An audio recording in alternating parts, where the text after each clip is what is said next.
Dr. Jaffe, we know that you recommend looking at the first morning urine pH. What if that urine pH is high, symbolizing a catabolic state? This doc that writes in would like to know if she's to assume that the patient is undernourished and focus here, or is there something else that she should be looking at and other things that may not be as obvious? Can you help her out?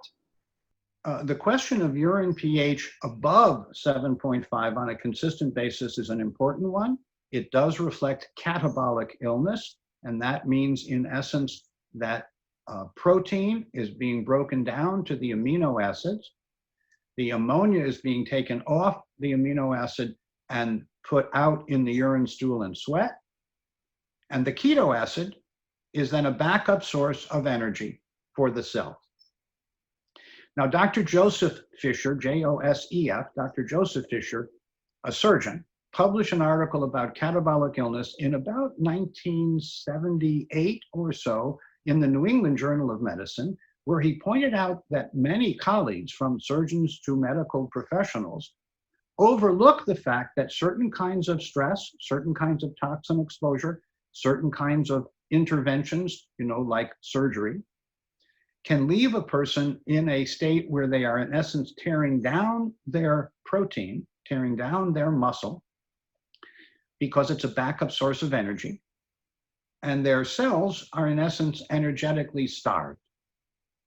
Now, we have several answers to that because it commonly goes along with maldigestion, dysbiosis, digestive disturbances, and enteropathy, which is atrophy of the digestive surface area.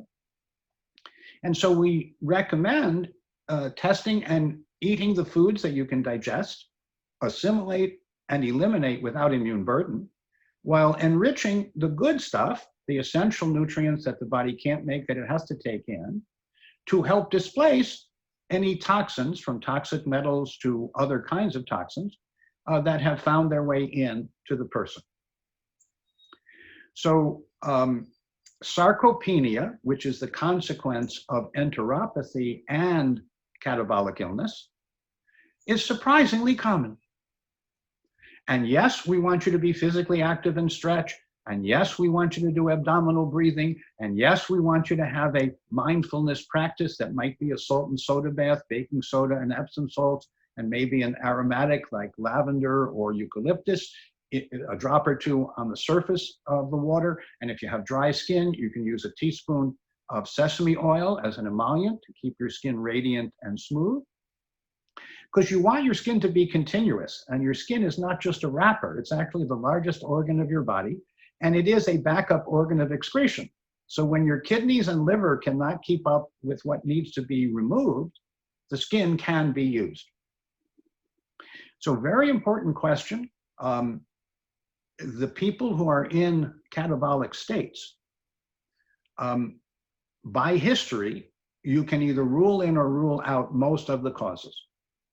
And remember that the mind and body are always connected. So the way in which this person processes stress is an important piece of whether they might end up in a catabolic state. You can generate what are called autocoids. These are immunosuppressive molecules that come out of your body under stress. And in fact, you can even suppress your immune defense and repair system when you have an imbalance in your perception of the world. You cannot change the external stress, but you can change the internal adaptation. And one of the first things that I went as a skeptic to debunk was what I'm now advocating, which is mind-body connectedness. And whether it's practice of breath or practice of movement systems, could be Hatha Prana Yoga, could be Tai Chi Chuan, could be Pilates mat work, could be Traeger mentastics, could be Feldenkrais technique or Alexander technique. Find someone who can coach and mentor you into a moving meditative state, and that will reduce your catabolic risk. And if you have other inductions of catabolic risk, from digestive to environmental or relationship, well, we may need to address those as part of a comprehensive or really integrative approach to evoking human healing responses.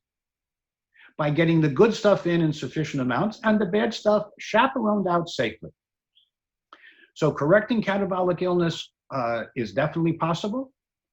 I spoke not too long ago to Dr. Fisher, who assured me that he wouldn't change one word in the article he wrote in the New England Journal many years ago. And you can find online many resources that will explain the problems of catabolic illness, but very few that will recommend a solution as I just have, because based on my experience and the colleagues that I learned from, this is what they do. This is what I would recommend in these kinds of complex cases.